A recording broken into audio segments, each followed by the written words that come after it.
Prvo sem od začetka zelo čudno gledal, kaj se dogaja, ker se mi je zdel popolnoma nerealistično. Pa tista beseda na koncu, ki pravi, zbuditi se konc je san, je rekla, je bila jasna, povedala, da je vse, kar smo slišali, laž.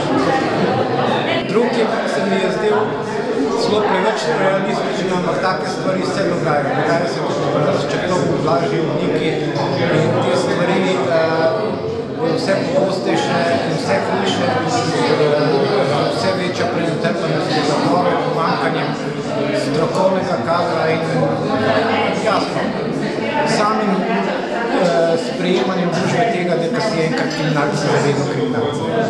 To dobiš doživljenjski pečat. Vsekakor sem še pogledal kak film. Mislim, da je ta iniciativa evropski film prenesti oziroma brezplačno prepelati gledalcev v kontekstu praznovanja Evrope, v kontekstu praznovanja 9. maja. Da je zelo dobra ideja.